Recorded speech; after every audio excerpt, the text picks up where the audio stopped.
Warning: the contents of this podcast series often include sensitive subject matter and themes that might not be suitable for all viewers. Potentially triggering issues are discussed, and viewer discretion is advised. If you or someone you care about are dealing with issues that impact their mental, emotional health, sexual health, or physical safety, please check out the resources linked in the bio or reach out to us directly. We are here to assist you toward emergency care and experts. Prioritize your well-being and sense of safety.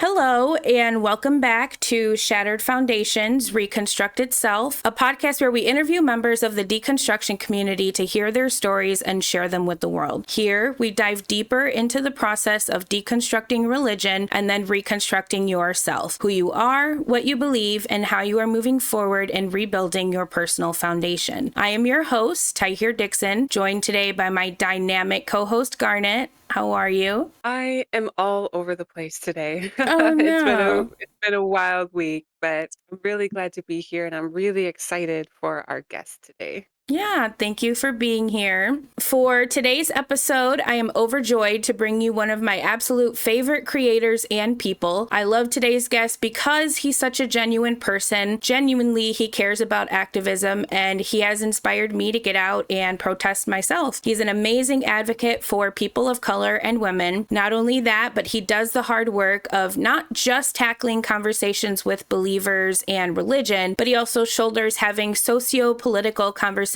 with MAGA and those on the right. When I say our guest takes one for the team, I mean it. Generally, he tries to keep the temperature down for conversations with ops, but don't get it twisted, he is not the one. You aren't going to come up on any panel he's on and be on some bullshit, because the bulldog will get you. All of that said, today we are so excited to bring you Dugald, the atheist bulldog. Dugald, how are you? Hi guys, thanks for having me. Of course. Yeah, thanks for being here. Appreciate it so much. Before we talk with our guest, Dugald, I want to take a minute to thank each of you for listening to our show. The support is greatly appreciated. If this is your first time checking us out, welcome. No matter who you are, we hope there's something you'll take away with you from this episode. Please be sure to like, share, and comment on today's episode below. The more engagement there is, the more people we reach, and that's our goal, to share our community stories and to get them in the hands of those who need to hear it the most. Make sure you're subscribed to the channel and don't forget to click that notification bell so you are always up to date on the latest episode of Shattered Foundations, Reconstructed Self. We release new episodes weekly. So with that said, Dugald, the bulldog, please take us back to your beginning. What are some of the earliest memories you have of your experience with religion? To be honest, it was mostly about seeing various family members from my mother, somewhat my brother and sister, not so much my brother, but mostly my sister, and the rest of my family, like aunts, uncles, and all that. They always talked about prayer and God, and they're all Catholic, by the way, so there was a lot of rosaries and saints thrown around. So there was a lot of that at first when I was younger, and after that, the only real church I was fortunate, at least, not to get completely indoctrinated. So I didn't have to attend church unless there was a thing going on, church for funerals or weddings or whatever. But being a big Catholic family, there were often a lot of the weddings. I heard a lot of the masses. I remembered a lot of the prayers by heart just because I heard them so often. And I know it was soft indoctrination for me because being part of the LGBTQIA community, I've always had a slightly outside view on it. So I never pressed my parents for going to church, even though I truly thought I believed in it. And I think I did. I really think I did. I just didn't think that the church itself was necessary, which is something I kind of got more from my mom and dad, because my dad's not a believer, even though he's a harsh conservative who tends to parrot a lot of the ideals from the Christian sides. Right, it's the right Christian side, I should say. So yeah, it was always there in the house, not necessarily a building we went to. Okay, I can relate to that a lot. But one of the things that you said that I found really interesting was the soft indoctrination. I've never heard that term before. And it's a spectrum, but that is the exact title for my experience as well. I like that. Well, thank you. Yeah, I call it that just because, like, my cousins had to go to Catholic school, right? They had to get baptized. They had to do communion. They had to do confession. They had to do all those things as time went on. So I didn't have to do all that, but I still knew the prayers. I still believed in the God, and I still had the Catholic mindset because that's what was at home. Mm-hmm. So that's why I call it soft, because it wasn't a full on, I was dunked in the water and covered with their crazy frankincense stuff Right. and like, Mm-hmm. taken in the body of Christ. Like I didn't have to do all that, but I always felt like I had to be part of it. And I think that's what my belief really came from, is because I thought I had to. Mm-hmm. And that led to like a genuine thought that I did. Okay. But you kind of mentioned you being in the LGBTQ plus community and how that was juxtaposed with like the being religious. When you were a kid, was that something that you were kind of contending with, or did that come in later in your journey? No, that was from the time I was probably, it's strange. Like I always knew something was different, and I knew I had an attraction to boys because that's who my crushes were on. I never knew what it meant or was because I was never exposed to gay people or what gay was. Matter of fact, like when Ellen famously came out on her sitcom, I was a really young child and my parents stopped letting me see the show. Oh, wow. Same thing with like, but I wasn't allowed to watch like Simpsons and Married with Children either because my dad just didn't like them. It's that whole conservative mixed with Catholicism thing that kind Yeah. of relates to that. Mm-hmm. Yeah, they do go hand in hand. What role did the text play for your family or for yourself? My mom would read her Bible, right? Which, if I remember correctly, was a gaudy, gold-edged paper KJV monstrosity. And I remember she would read it, and I remember she would tell me about the various saints that you would pray to, which comes from obviously the magisterium and all that other stuff from Catholicism. But I don't remember having to read a lot of the text unless my cousins brought it up, because they were the ones that were mostly the ones that had to do it based on all that. And when I would go to church and whatever and read the prayers, that's where most of my exposure was at first. I just knew what it said in there based on what everybody would make me feel bad about. Right. So you said you believed in it, you felt like you had to, but was there a level of, I'm happy to believe in this? Or like, did you enjoy the religion, or because you had the LGBTQ membership that made it challenging? It made it challenging because I always wanted to be part of it. So, Catholic churches, first of all, Catholics mourn religion, right? They don't have fun with it.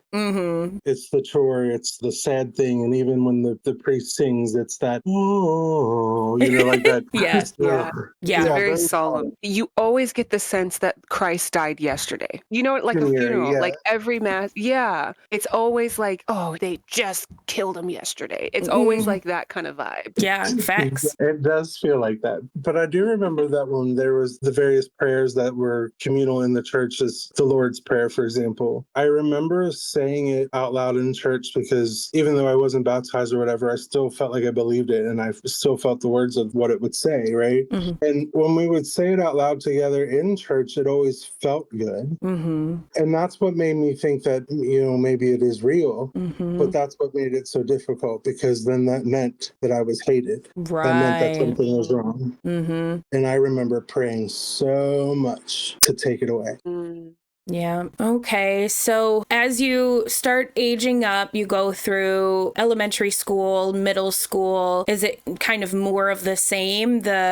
I want to believe, but I'm having a hard time doing so? Yep. And I remember That side question, did you go to Catholic school? I did not. My older brother and my older sister and myself got to go to public school because my dad wasn't a believer. So that kept us from having to be directly part of it.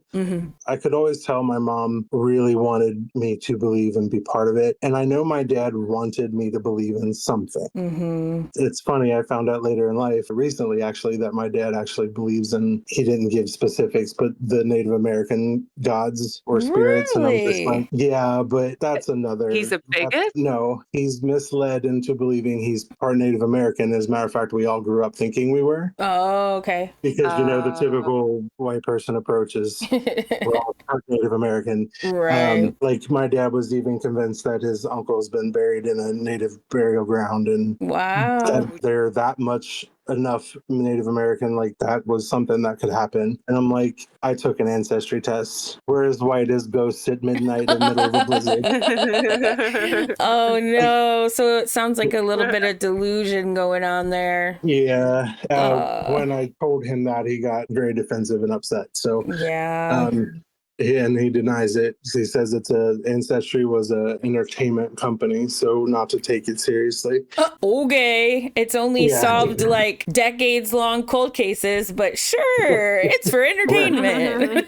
Right. That's So wild. I had to let it go with Yeah. that for him. But when I told him I was atheist here just recently after I found out what he believed, he got kind of like upset about it. So I think he wanted me to believe something. Right. Okay. So it's like you could have said, I'm joining the Hindu religion, and he would have been happier with that than for you to just say, I'm an atheist. No. No. No. Sadly, as much as I love my parents, there is the dichotomy of also not loving my parents' ideas. My father is unfortunately a racist individual. Oh. And I don't say that as outwardly because That's there why I are, was confused. That's why I yeah, was so confused about believing in the native God. yeah, But because yeah, he that's the thinks he whole is. appropriation piece. It is, but it's also like he thinks he's part native, but that doesn't mean anything when it comes to other people of color because they're not, it's still not the same to him. Yeah. He's still among white people and he says he's white, but yet when we talk about just like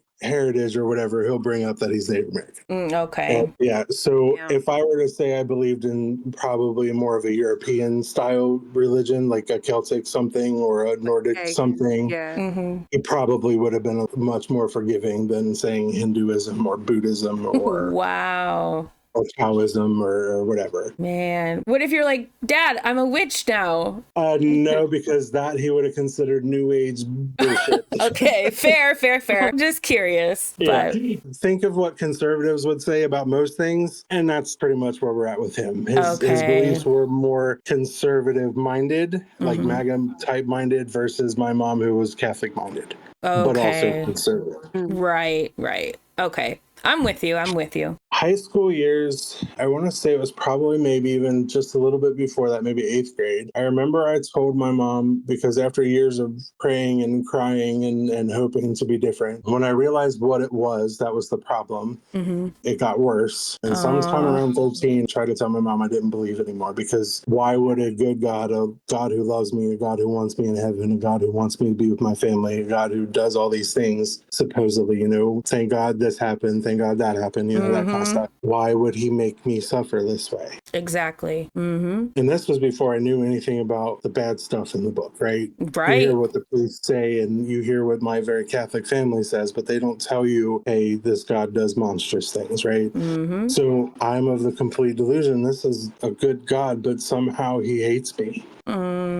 Yeah. And somehow he made me and somehow he hates me. And I didn't do it. It's not my fault. It's not like I wanted this to happen. Right. Exactly. It's not a choice. No. Well, especially when you've been actively praying, like you've been actively trying to change through your own personal relationship with this all-powerful deity. But the change is happening, but the condemnation is always hanging over your head. Yeah, yeah. And it didn't help with the conservative minded father who would, make the F slur jokes. Right. Yeah. Or the N-word jokes about certain things, like the one I hate the most. Every time somebody had a Brazil nut. Have you ever heard that one? No. I have no idea what you're talking about. So Brazil nuts, among racist boomers especially, they're the larger nuts that sometimes have a darker skin. They call them the N-word toes. Oh, that's gross. So yeah, the one I hated the most because it was the one he said the most often.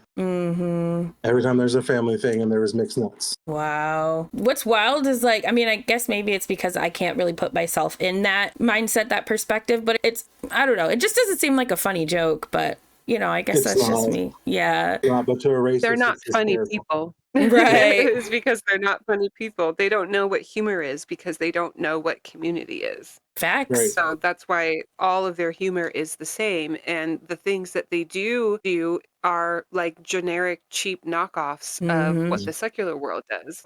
True. What's funny is I would push back a little bit and say they do know what community is. The problem is they're all in a like-minded bubble community. Mm-hmm. Even though they would call Yeah. us that, which I get, that's fine. But I noticed it growing up as my family, they were being Catholic, they were larger. So with my aunts and uncles, we're up to like somewhere around 50 some odd people. And all my cousins and stuff. And if you would talk about going off into like second and third cousins, who my mom is very close with her cousins, right? They grew up together, they were all best friends, that whole lot. And with that, they would get brought into a lot of the family stuff, obviously. So we were up to like 75, 80 people. Wow. So like there's a lot of people in this family, all of them staunch Catholics, all of them conservative. Yeah. So, it's like you said, they like to accuse us of being in an echo chamber, but it is very much an echo chamber with like religion and the racism of it all, like the bigotry of it all. You stick within those boundaries. You only listen to affirming information nowadays, especially with the news and social media. Like it's a pretty big echo chamber, whether they see it or And it not. travels. Don't let any conservative, especially a religious conservative, tell you that they're well traveled because they travel with their bubble. Right. Yeah. I don't care what country they've been to, what state they've been to, how many people they claim to have talked to. The people they have talked to were the people that they traveled with, usually family, and people who enjoy and do the same things they do, which are typically religious conservative things. Absolutely. So they're not as well traveled or worldly as they think they are because they take the bubble with them. Yeah, 100%. So you said that in 8th grade, you talked to your mom. I told her I didn't believe anymore. And when I did, kind of was forced out of me at a family thing. I want to say it was Thanksgiving, my aunt's house. It might have been Christmas. But I told my mom, I was like, I don't believe in that. And you would have thought I had shot somebody's puppy in front of everyone. Wow. Yeah. Like the shock, awe, disappointment, sadness. You would have thought I came out. Wow. Yeah. Her name was Connie. She's divorced from my uncle now, but at the time, Aunt Connie, she was like, I'm so upset by it. I'm so disturbed by this. I don't understand. And she just started like, oh my God. Wow. And my mom was just like, I never told you not to believe in God. I was like, oh my mom, what is happening? Yeah. So I turned around and in earnest tried again. Oh. So it was that reaction and that conversation that sent you right back down to where you were before. Yep. I was like, okay, fuck, this God must exist because my entire family just like, there's no way it can't be real if my entire family of, 50 to 80 people literally all just think that I've completely lost my mind. Yeah, that's exactly what I was thinking. They were acting like you straight up lost your mind. And like you said, I mean, if you had come out, it probably would have been the very same reaction, which is so wild to me that it's that important that you believe that they'll come at you with the disgust, Yeah. And it was especially hard at the time because my grandmother, she hated me. She had favorites, right? She made it pretty well known. And I think she always kind of knew something was off with me because my cousin, straight male, staunch Catholic man now, that's Catholic school, all that kind of stuff, was the golden child. He was 6 months younger than me, and she bought me the same stuff every Christmas and birthday that she would buy for him. Okay. If he got a football, I got a football. Oh, interesting. So it was just buy them the same thing. Now, he would do that across the board for a lot of things when everybody got older because the family was just really big, and I get it. But at that time, we weren't nearly as huge. Because I'm like the fourth oldest of my cousins and myself and my brother and sister. I'm like the fourth oldest. And my cousin that she would buy the gifts for that would mimic with me, he was 6 months younger than I. So it was almost kind of like feeling like she didn't care to see you as a person, like as an individual. I think it was more she wanted me to be like him. Oh, okay. I see what you mean. Okay. Because I think she felt like something was off, like maybe gay was the thing. But when I came up, tried to say I didn't believe anymore, it got a lot worse. Yeah. As far as like how she treated me, it's not like she was abusive or anything. I'm not going to sit here and disparage the woman as if she was this horrible, horrible, Right.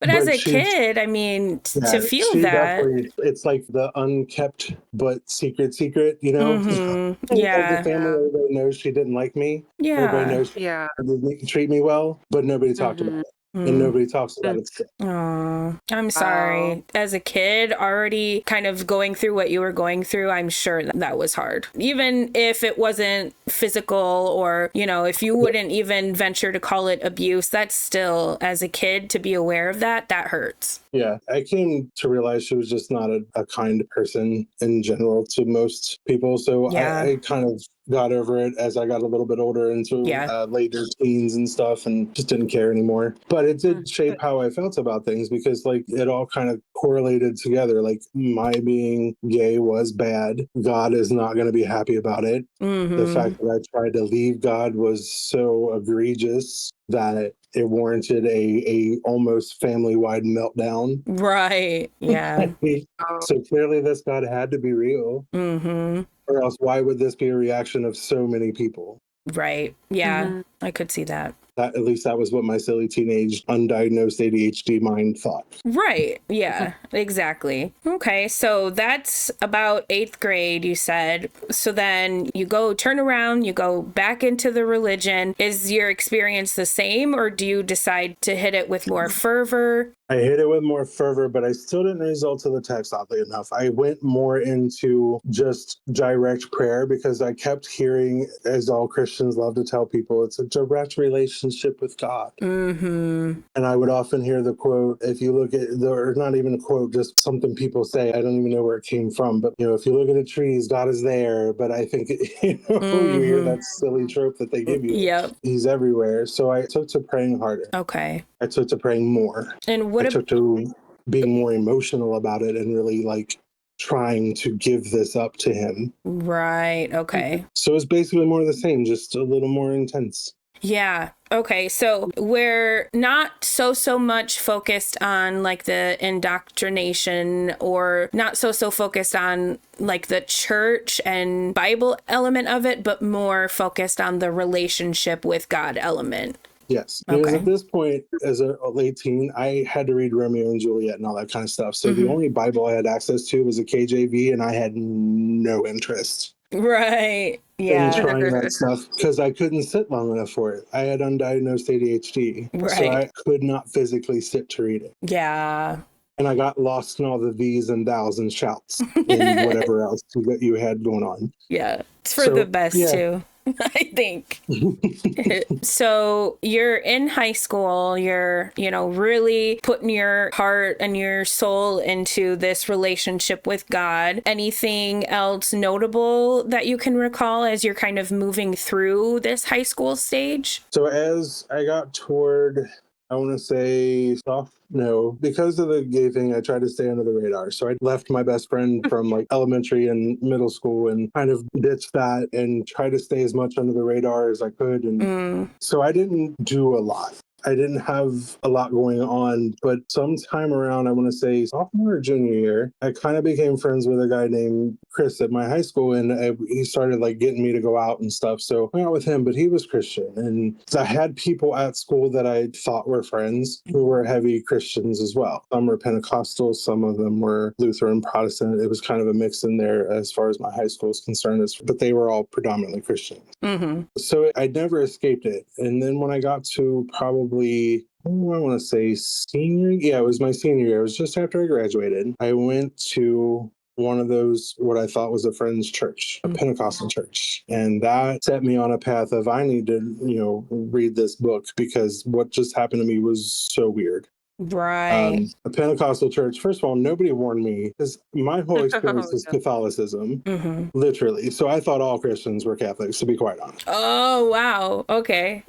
I didn't realize that. I mean, I knew there were other churches, but like I didn't know they didn't believe the same thing Catholics did. You know what I mean? Yeah, it was I different. genuinely thought it was an area type thing, like a geological type situation. Like Wow. this neighborhood just happens to fall under that denomination because that's this neighborhood. Right. Not because there was a doctrine change or anything, because I wasn't Oh. I didn't know that Ah, because I never read. Right. wow. So I walk into a Pentecostal situation knowing only Catholicism, and it was definitely culture shock. Oh, I can imagine. I can So, imagine. Went from a funeral to like a birthday party. Right. oh, yeah, it was definitely something else. Mm-hmm. So the person that was there, it was him and three other people, his sister, his best friend at the time, Amy, who also went to high school with us, and her boyfriend, who was deaf at this time. I didn't realize what it meant to be a youth pastor either. They told me they were youth pastors, but I didn't realize what that meant. Mm-hmm. So we got to the church and I was suddenly left in the very front pew all by myself, and they were suddenly up on stage. Oh, right.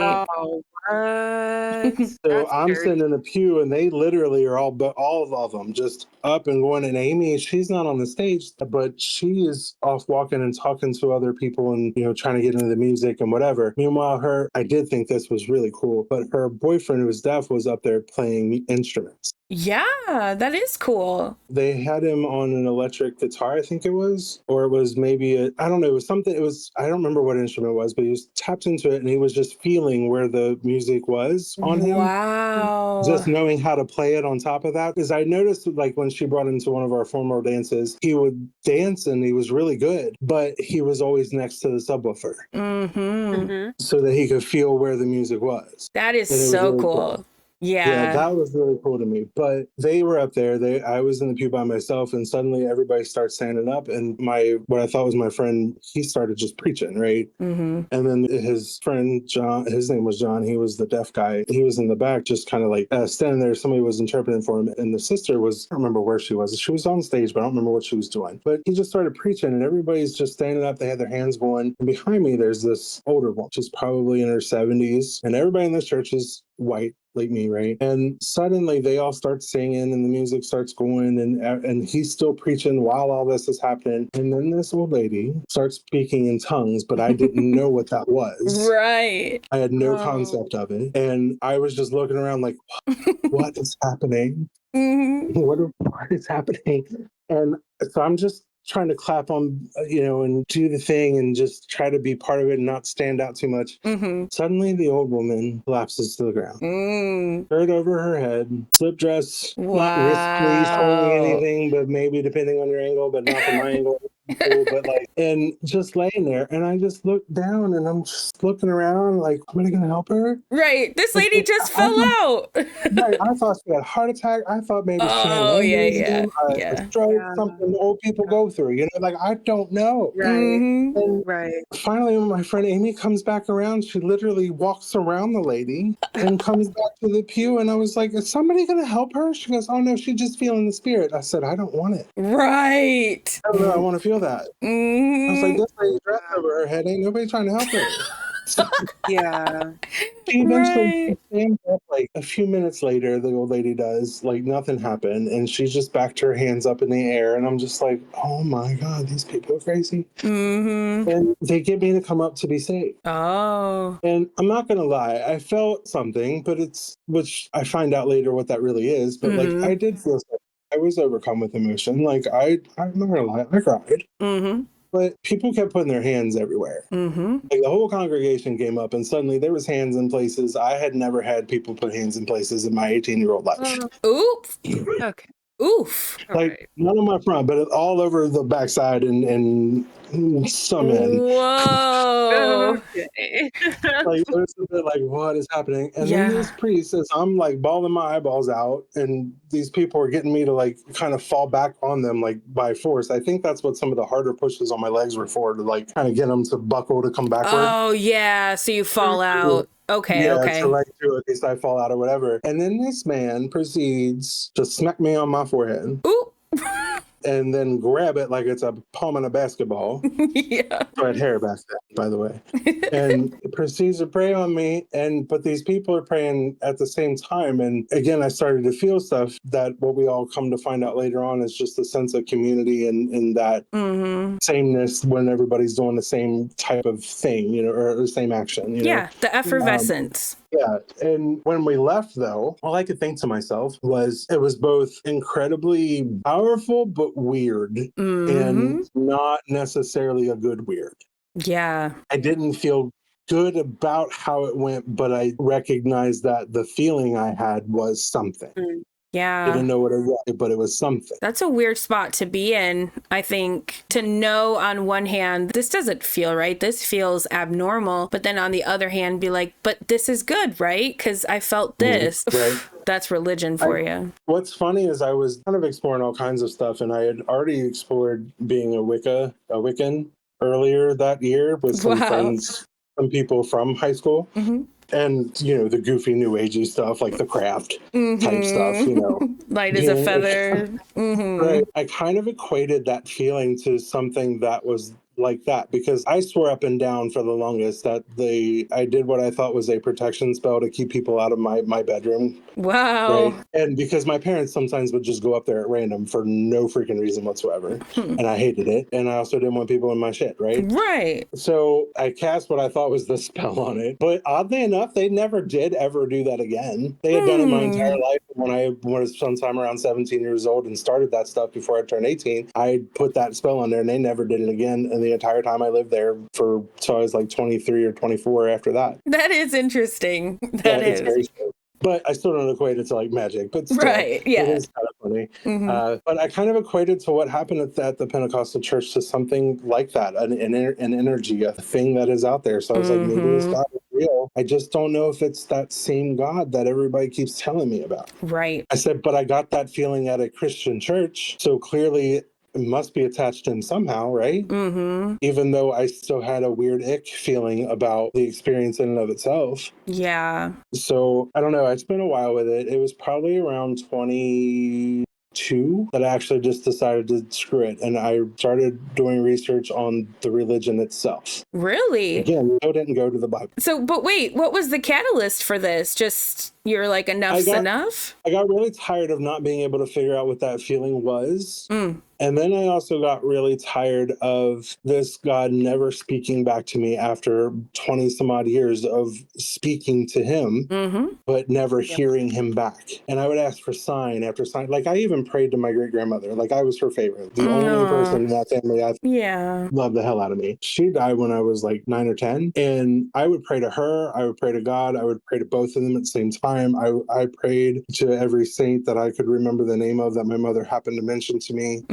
Especially the saint of lost things. So yeah, I spent a long time just doing that. So I finally was just like, you know what? Let me find out where this shit came from. I had the mindset that I was probably going to wind up reading the Bible, and I kind of resigned myself to that, and that's fine. But I wanted to find out where it came from first. Like I just had this itch because I loved growing up, like mythologies, like especially Egyptian and most especially Greek. Yeah. Utterly fascinated with it. Like me and my best friend from middle school and elementary school used to like, I don't know if you guys remember the bookmobile or if you had the bookmobile. Yes. Yes. Okay. Oh, wait. That sounds so familiar. It's basically a van that would show up with a mess ton of books that kids could order from the public library. Oh. Oh, okay. And they used to show up to schools with the books that kids didn't necessarily have in their own school's library. Like my school didn't have certain things. So you could go to the bookmobile that came once a week and they would take the order for the book you wanted. And then the next week that they're back, you'd show up to the mobile and grab your book that they got for you.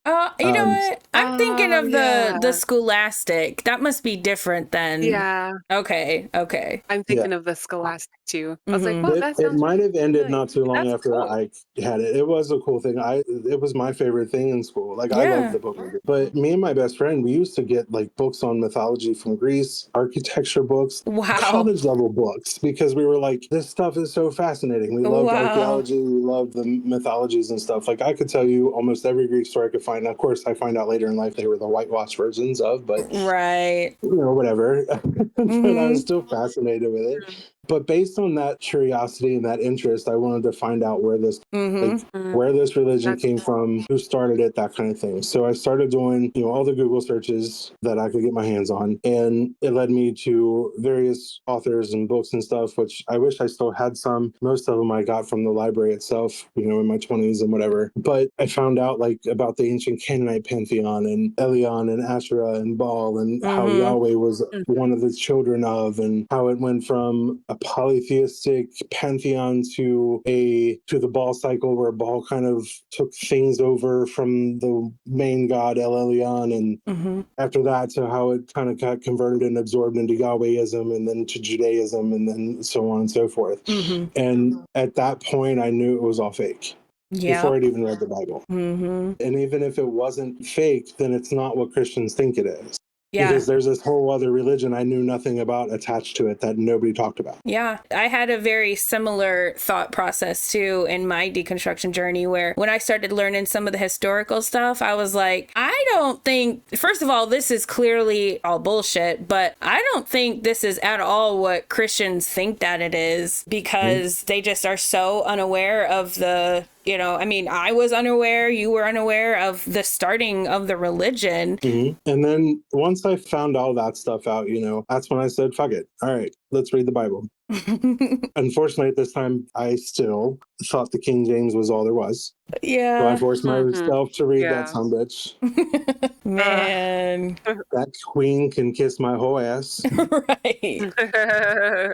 That's what that bitch can do. I don't like her. King James can rot. Oh, yeah. Because all that flowery shit for no goddamn reason. Yeah. Among many other things, like the self-hatred and, you know. Other than to really piss off my still undiagnosed ADHD at the time. Right. Exactly. But, you know, I do want to interject really quickly that this is super fascinating, this part of the story, because I know you as somebody who knows the scripture really well. Like, that was one of the things that first caught my interest, is like you and Mackluster always having like, oh, that's this, and like being able to refer back to scripture so quickly. So to hear that there was a time of your life where you're like, I didn't read the book, I'm like, what? And then now to be at this part of the story, I'm interested to see how this goes. What's funny is, like, so I only read it once, literally only once. Oh, what? I've gone back to read passages and verses and stuff, obviously, but I've only read it the once. Wow. Because I'm the type of person, like, I can take stories that I've heard and all that and still remember the core of them all. And I'm really good at taking large scale, complex things in my brain, simplifying them enough to just be able to know what they are without having to break it all down, right? Wow. So when I read the Bible, I remember all the stories enough to know what happened. Mac is always going to be able to give you verse for verse. Right. I can't do that. Because I can't tell you where in the book those are. I can just refer to the story because I remember the story. Okay. Yeah. So if you're asking me for a direct quote, I'm not going to be able to give you one because I can only paraphrase what was said or what was done.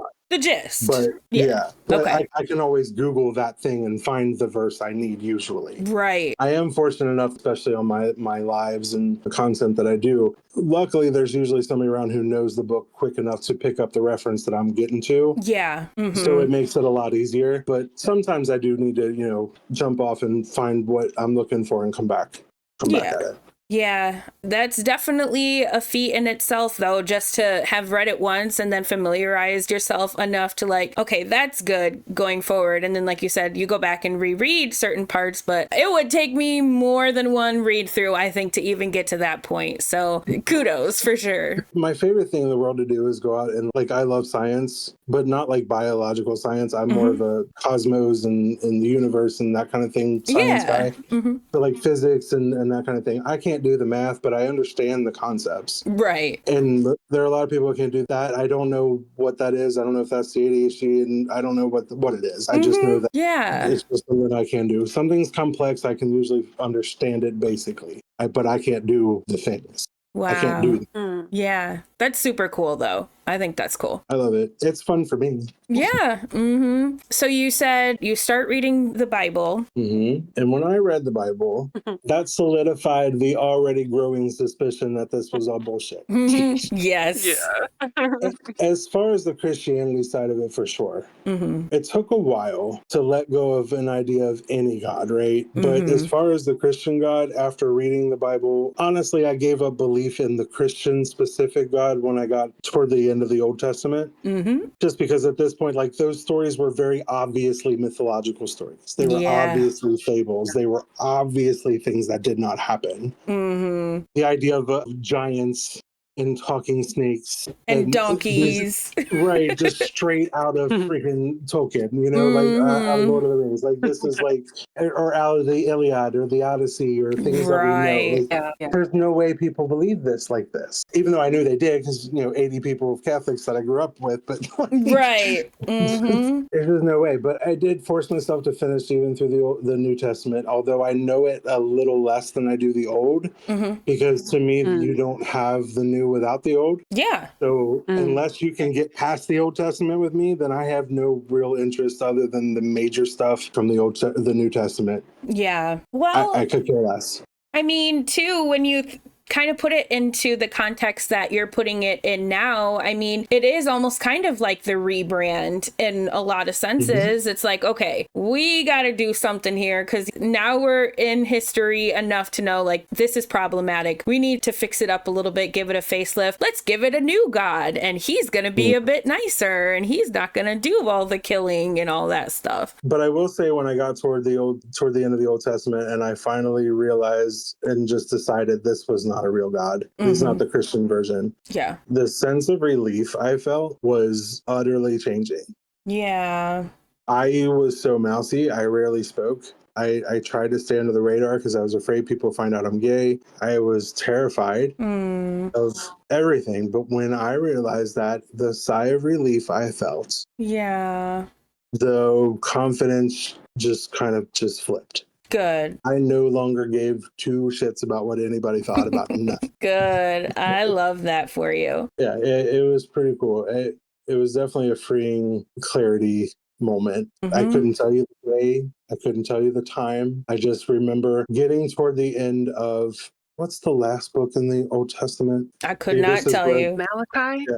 Which one? Yeah, Malachi. When I started getting toward the end of that, and I finally just made that rational thought of, this shit's just not real. It just literally was like a light switch change. Yeah. It was awesome. It was pretty That's cool. good. And, the fact that you're only into your 20s when you're able to experience that switch in confidence, that's awesome. Yeah, it helped working. It's funny because even through the struggle and the depression of like 18, 19, I was working at Disney World. I was in a college program. Wow. So that kind of cemented my gayness, so to Right. speak. Right. I think that helped make the transition out of the belief a little easier. Yeah. I think it made the history I learned before reading the Bible easier to take in and believe, because I knew I couldn't be wrong in who I was because I never made a decision in that. But I also knew this God did not like me.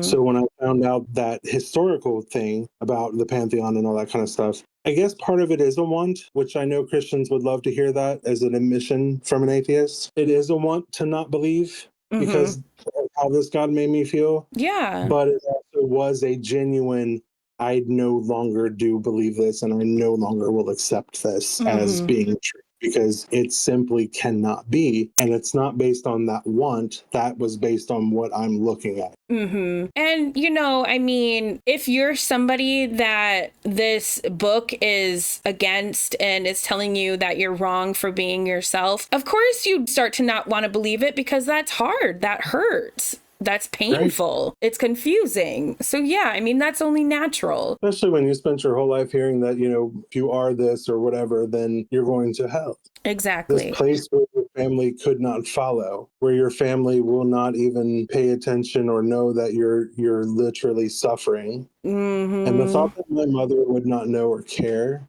I couldn't fathom that. Yeah. I just could not fathom that. As much as flaw in my mother's mentality as far as like social issues and politics go, or even her religious beliefs, I just could not fathom a place where she did not love me. Yeah.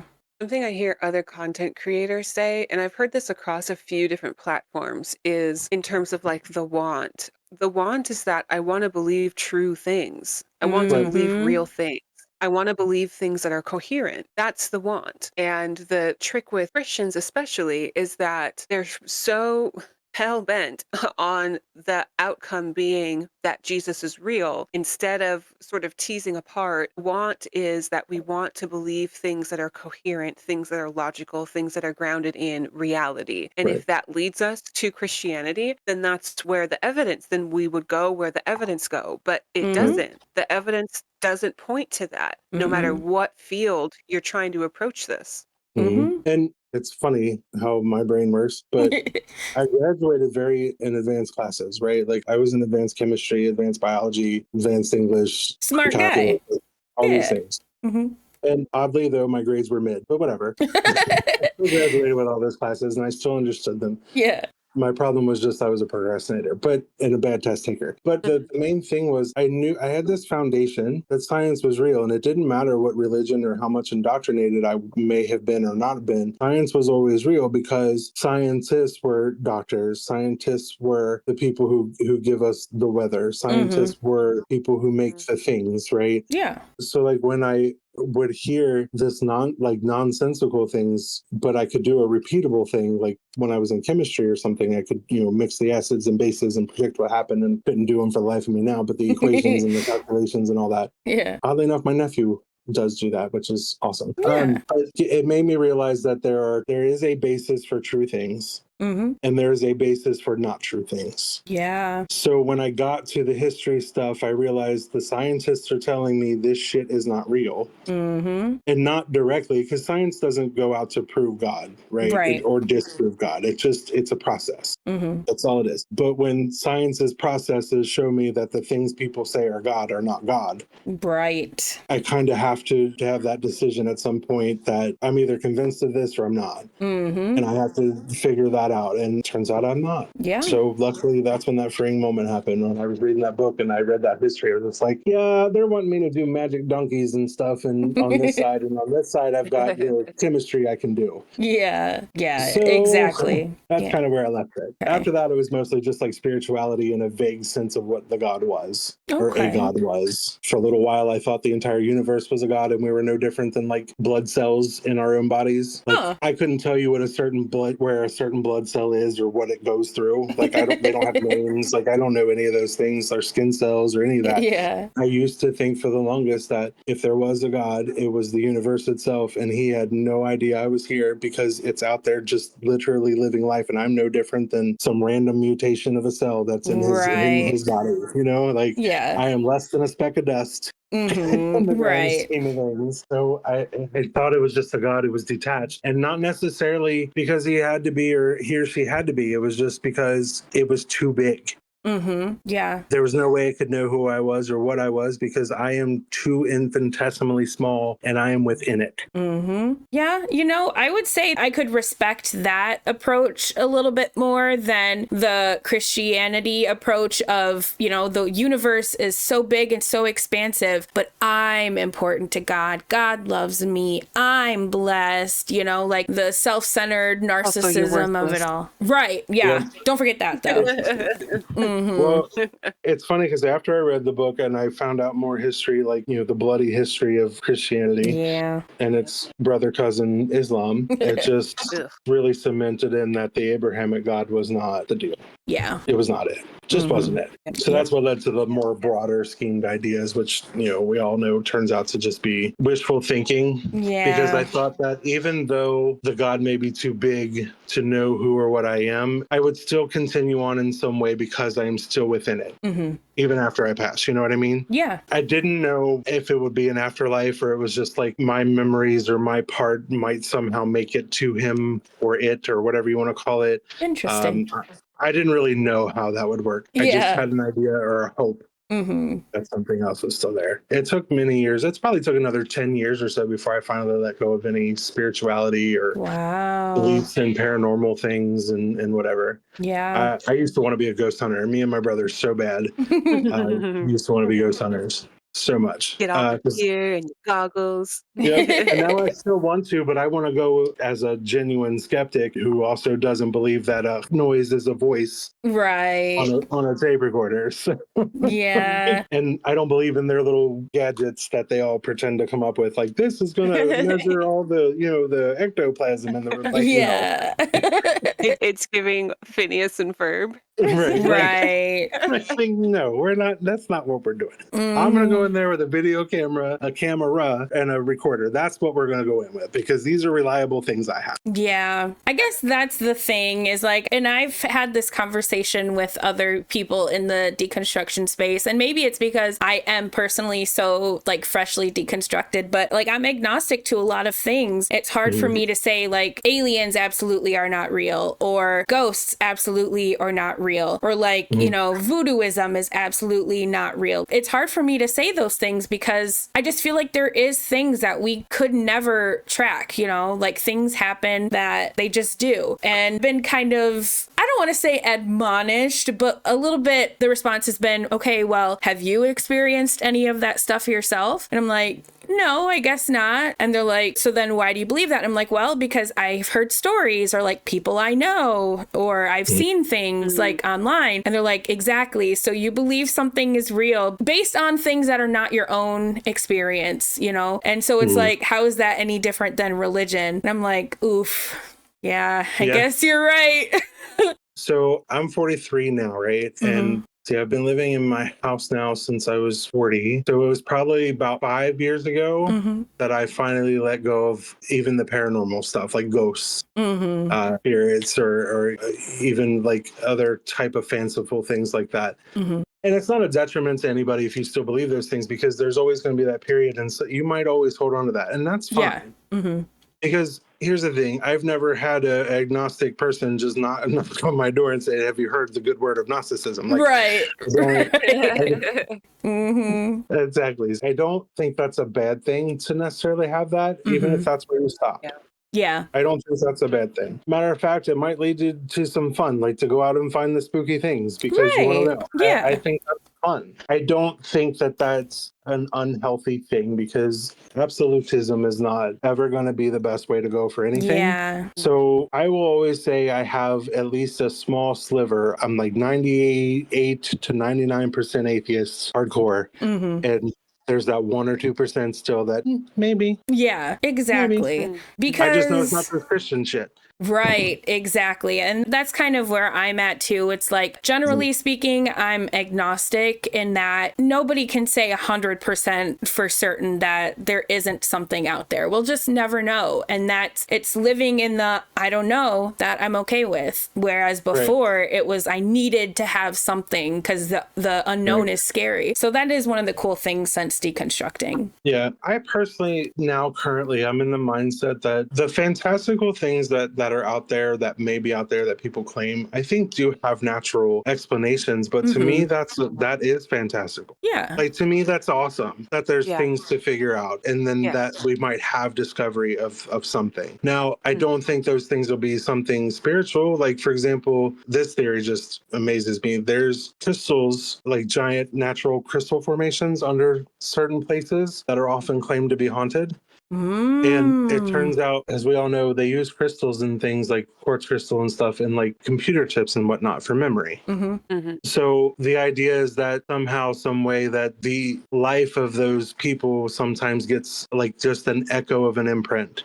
And gets played by these crystals. Like, I thought that's an interesting theory. Do I necessarily believe it? No, but could that be true? Could be. Right. I mean, crystals do have natural memory, and all it takes is a little bit of energy, and who knows how much that necessarily is. Yeah. And 100%. just the right condition in the air to replay it somehow. Yeah. Might be a fog, just like a holographic effect. Yeah. I think the most important thing is one, being able to be curious without repercussions Mm-hmm. of, the state of your eternal soul isn't on the line if you have like the thought crime thing, right? Mm-hmm. Mhm. So one, it's like being able to be open to curiosity, like genuine curiosity without that fear of retribution for just holding a thought. And then two, we now have methodology to explore those inquiries. Yeah. So Mhm. the whole crystal thing, like we have methods, right? And peer review processes. There's ways that we can inquire and Mm-hmm. investigate, and we're free to do that. And I feel Mhm. like that to me is far more important than what it is that you're exactly investigating, Yeah. because Yeah. allowing the human creativity to flow, but still having a community of checks and balances for how Mhm. how do we ground our inquiries in concrete reality. And that Yes. process is far more important for Mhm. me, which is why I don't view what we're discussing at this juncture as a religion, Oh, because Mhm. yeah. religions, they can't hold what I'm talking about here. There's always Right. a punishment for your thought crimes. There's a Yep. punishment for exploring, or you're risking harm to your soul, or you're risking getting possessed. There's always some kind of risk for existential harm, either in this life or the next life. Mm-hmm. When I listen to hear talk about like I guess you could say like paranormal in some sense, or like the mysticism thing, Mm-hmm. like otherworldly encounters, this sort of thing. To me, I'm just listening to someone that likes to hear stories. Mm-hmm. And that's very human. Like, what do other people experience in their own bodies with their own senses? Mm-hmm. And how do they tell those stories? And this whole podcast, for example, was Yeah. birthed from that curiosity to That's want Yeah. to true. record those stories. Mm-hmm. So I would just encourage the both of you in that sense about just that curiosity, but it's curiosity that's grounded in a methodology that we can test and we can replicate and we Mm-hmm. can experiment. And it's human, but still very much trying to ground that human creativity into concrete reality. That is the goal. How Yeah. do we ground this in reality? How do we understand this in concrete, natural terms? Yeah. So that's kind of where I stand when I listen to people talk about these kinds of things. Yeah. Yeah, that's actually the mindset I have with it, because I've been, especially lately, been trying to take to asking Christians because they inevitably always want to give their testimony, right? They Yeah. always Mhm. want to tell us, Mhm. the emotional thing that happened, or miracle thing that happened that made them come to God. Mm-hmm. But I've taken to asking them, how did you rule out that that wasn't just in your head? How did you rule out Mhm. that that wasn't Right. a natural thing to have happened? How did you rule out a natural explanation? Mm-hmm. Mhm. And oftentimes they didn't. They can't. They Mm-hmm. Yeah. just went with the supernatural God immediately. Mm-hmm. Mhm. They didn't look to see if they were dehydrated that day. They didn't look to see if they were Yeah. having some kind of super hard stress that might have had an impact on their mentality, a Mhm. psychotic break, hell, even a Right. tumor, for goodness sake. Like Yeah. Or any even the number of, effervescence of a community gathering, yeah, of a yep, communal Mm-hmm. gathering. Yeah. yep. Yeah.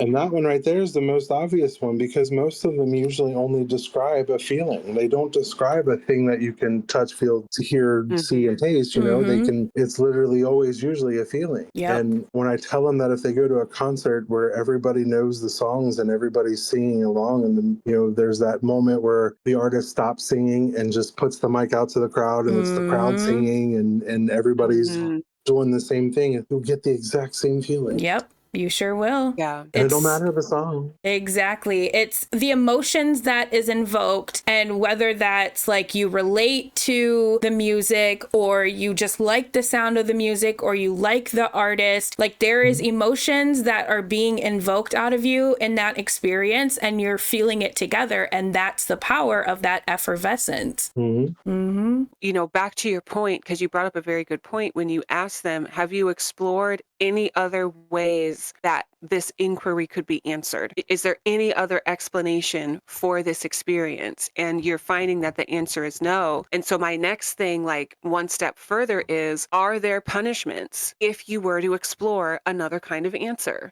If you were Mm. to even think that it could be anything other than God or Jesus, are there punishments that await on the other side of that kind of investigation? Mm-hmm. And that to me that's always the nail in the coffin for me. It's Mm-hmm. one that no, you're not well-rounded in terms of your analysis because you can't rule out other kinds of explanations. But two, even if you wanted to explore, you could not do that without your soul being on the line. Mm-hmm. I think that's a good idea. I might start thinking about that as well, because you're right. If it's just a feeling you have, number one, how do you know there's going to be a punishment then? Mm-hmm. And number two, what exactly did you do to deserve said punishment? If it's real, why would that God be offended by you making sure that what you saw was him? Right. Was real. Especially when, if we take it back to the doctrine, the devil is everywhere. He's always trying to trick us. Wouldn't that be the right thing to do to make sure that that's not what's happening? Right. But I know what the problem, the real answer to that is, but they'll never know what that is. The real answer to that, though, is unfortunately there's too many different versions of the doctrine based on denomination for there to ever be an answer to that. Yeah, exactly. I was going to say there's too many regions. Yeah, exactly. Yeah, no, you're right, because it's like either you're predestined for hell or you're savable as long as XYZ. Like, you're right. There's just no right answer because it's dependent on the denomination or what region you're from, if you will. Yep. Yeah. I thought that's too many towns, too many cities. Exactly. Too many towns, too many cities. Did you guys ever see the show American Gods? No. Yes. Awesome. Very good. So there's a part where the two main characters, one is unknowingly to everybody else to the second main character is Odin, right? So the main character and Odin, they go to the house or the mansion in the springtime in Easter to this big giant house held by this goddess. She's the original goddess of the spring. But everywhere you look, there's like hundreds of, maybe if not a couple thousand different Jesuses. And she later kind of explains that she gets her worship and all her nourishment as a goddess from their worship because they share the day, right?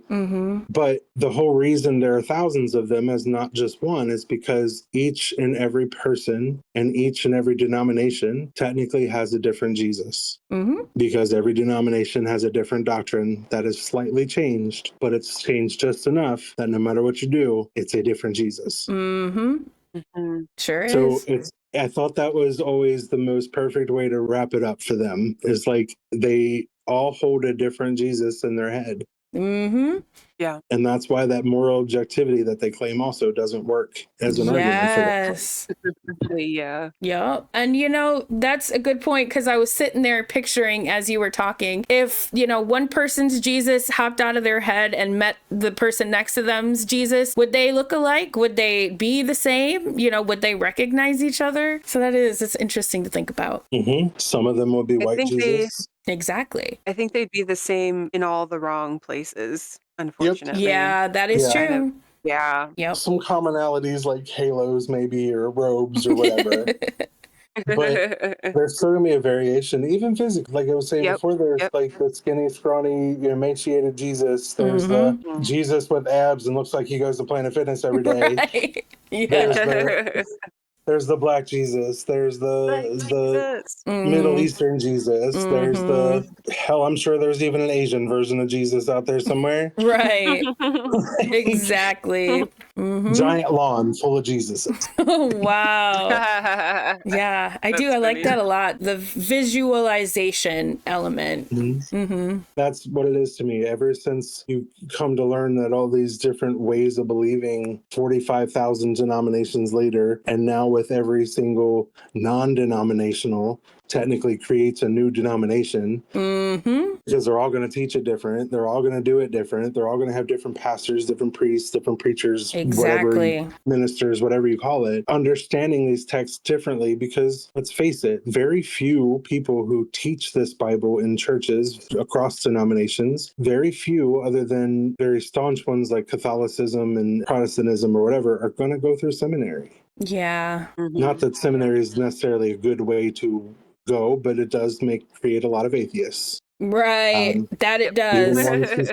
Even ones who are still priests afterward. That's wild to me. Yeah, I learned that from Justin. I had talked to him once a while back, and he had said on his live, he was like, yeah, I went through seminary. It made me an atheist because we had to read the Bible and, put it in actual context and, read it for real. But he said a lot of people turn out to be atheists that way. And he says, but because people have already spent their lives and their commitment to this, and this was going to be how they, live to make money or whatever, some still do it. Yeah. And thus the problem. People preaching this religion who don't believe just do it for money or power or, et cetera, et cetera. Right. How did you find the deconstruction community? How did I find it? Through Justin, Yeah. actually. So my TikTok at first, 5 years ago, during the pandemic, I was mostly ghost hunting stuff because I was still holding on to those little shreds of Yeah. especially that kind of stuff and other, like my brother and I, he passed a couple years ago, but he and I used to always talk about, thank you. We used to always talk about going out and going what we call squatching, which is basically going looking for Sasquatch. Yeah. We had this idea whenever we could, and we never wound up doing it, but we had always talked about renting an RV, driving up to Northern California and into Washington into the rainforests. Wow. And going camping and actually see if we could find it. So like I still had those ideas, but then I stumbled upon Justin and I started listening to him in his live. And at the time, Hanji was still his co-host. So I listened to them and the things he said just really kind of enforced that paranormal stuff's just not real to me. Mm-hmm. So I kind of let those go. But he's how I got into the deconstruction community. I listened to him for like a while and commenting like all the time. Like I remember I spent like several nights a week sometimes just in there just arguing. Right. Yeah. Enough that eventually my name was noticed by Hanji. So I actually reached out to her and asked her if she thinks that Justin would let me be a mod for him. Oh. And he said, yeah, because I guess I'd sent out enough gifts that he recognized my name too or whatever. Yeah. But I got into it just by becoming a mod. And in that, I got more into the arguments and hearing more of the arguments he said and hearing their responses back and realizing, yeah, these are the arguments I have with the non-Christians I'm talking to in my head all the time when I'm reading this stuff. And, right. Yeah. and eventually I wound up asking her if I should, start going live and doing content myself. And she was like, you really should. Because it was also almost time for the election. And she knew I also knew a lot about politics because I was always commenting and when Justin started doing political lives there for a brief minute. And she was like, you know your stuff, you should do it. And I was like, well, I have noticed that not a whole lot of the deconstruction crew really talks about, because I started seeing other lives like Thinker and Christina and whatnot. And I realized that none of them really talked about the fact that there's not a lot of difference between the politics of today and the religion of Christianity. Like they're very much intertwined now. Yeah. More so than they've ever been. So I was like, that should probably be my angle because I love politics. Yeah. I love talking about the religion's inconsistencies and all that kind of stuff and what I know about it. And I also am passionate because I'm part of the LGBTQIA community.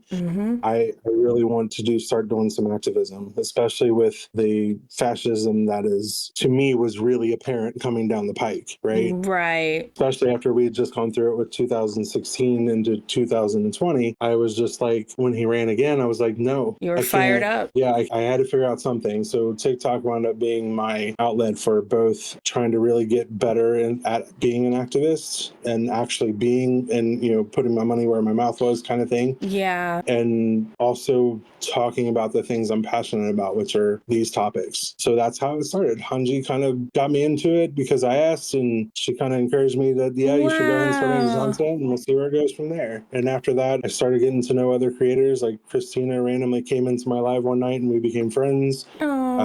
Same thing with like Rhea. She came into my live randomly because Christina was there and we became friends and some of the others too. And Justin and I are become friends. Matter of fact, he's supposed to be near my town soon and we're probably going to do a few videos together. Wow. That's cool. So, yeah, and I've got some things cooking out for YouTube in the future. Sadly, due to some life stuff, a couple of the people I'm collaborating with, don't want to say who yet, we had to put it on hold. Yeah. But we're going to pick it back up with me and two content creators. Well, I'll give you a hint. One of them says she is not a content creator.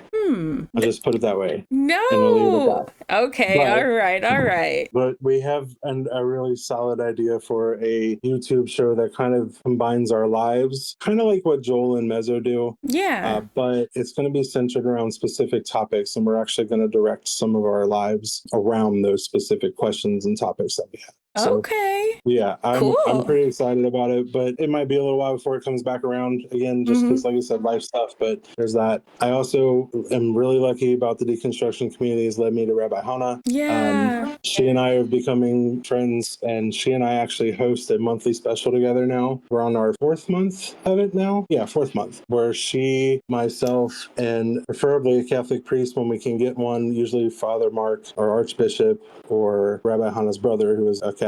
Give us the name. priest. I love the name. I can't remember his name, to be honest. No. The name of the show, the series.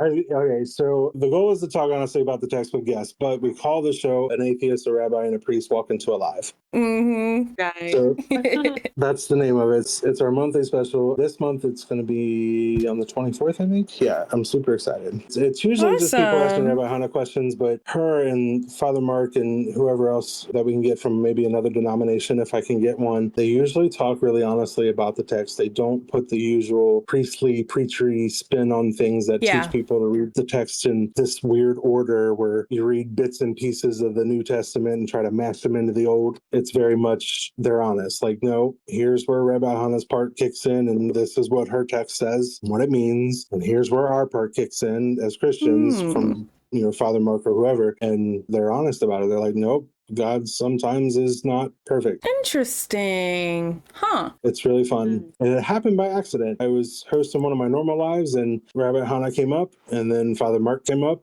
and then I want to say a Presbyterian minister lady came up, or a preacher lady came up, and then there was, her brother was in and out. Rabbi Hannah's brother was in and out. But it just kind of happened like accident. So that was my panel, was the 4 of them and Hanji, and they were Wow. just slinging it against believers, and I just sat back and watched because like, holy crap, I'm watching literal clergy tell their own believers like, no, you're fucking wrong. Right. Mm-hmm. It was amazing. Yeah. And I got a lot of good reviews on that night. So I was just like, you know what? I asked her if we could, do it as a monthly special. And she was like, yes, absolutely. I would love to. So we've gotten close. So it's been really fun. Yeah. I've been on Thinker's panel a couple times now. I don't know. I have garnered some good relationships, and I'm really thankful for this community. It's been really nice. Yeah, it's definitely emphasis on the community. Everybody, like the creators, are so down to like be on each other's panel and, support up and coming streamers. And it is really nice to see. And W Hanji, because I did not know that's how you guys, ended up meeting each other. I've wondered because she's kind of a staple in your lives. And then Christina, I couldn't quite remember how you guys had met, but the fact that her and Rhea came in to support your live, I feel like that's very them, very, supportive, very kind. I love that. But yeah, super excited about what you have coming up, coming down the pipeline, if you will. And I've been wanting to check out your show with Rabbi Hannah, and I just haven't gotten the chance to yet, but hopefully I can the next time, because I was interested before, but I'm even more interested now, because knowing that it's them mostly having conversations with, fellow believers, I'd like to see that for sure. The most I do in those is just try to direct the conversation, try to keep it on a specific topic if we can, but it usually does just wind up with like random questions about the text, which I actually am fine with because it does lead to some pretty interesting stuff. Yeah. Well, Definitely. I mean, for deconstruction purposes, once you are looking at it honestly, I mean, gotta be step 1 at a minimum, if not being more honest with your religion, just generally speaking, if that's what you believe in. I think there is absolutely value in that for sure. Yeah. Well, and it's funny because doing those specific specials with Rabbi Hannah, I've always realized, but I had a really strong, it's become more apparent, I should say, that Christianity has been extremely massive cults of blood and appropriation. And it's really kind of crazy because to hear people tell Rabbi Hannah she's wrong about her own text, her own language is Wild. always dumbfounding. Like to hear a Christian who doesn't know Hebrew tell Rabbi Hannah she's wrong about what the Hebrew says is just like, what? Yeah, 100%. The Makes no gall. sense. Yeah. Couldn't be me. It's usually, I'm going to be honest, it's usually the caucasity. Yeah, exactly. Sorry. That's kind of what came to Yeah. mind. I was like, it Ain't couldn't no be sorry. me. Ain't no pissing. I'm not ashamed of what my ancestors have done because I wasn't there, but I do acknowledge that my ancestors did shit. Right. And I refuse to repeat those patterns. That part. I would never. So I have no qualms about the fact that those things happen. It doesn't make me Yeah. shy away Yeah. because I understand what we've done, and I understand that some of the people that look like me still have those ideas. Mm-hmm. And that's not okay. Yeah. Yep. Respect for sure. So do you think we're all caught up in your journey? That's been, wow, that's a long journey because it's like you weren't in the text in the way that we've had other guests on here, where it was like reading the Bible every day, memorizing the thing, going to the Bible camps, like all the sort of busy work that comes with really holding on to the text, really trying to hold on to the doctrine. You were still very much invested in the Catholic tradition, like as a whole. And then whatever they were talking about from the book, you were just okay with being around that. But it wasn't something that you sort of would have to dig in,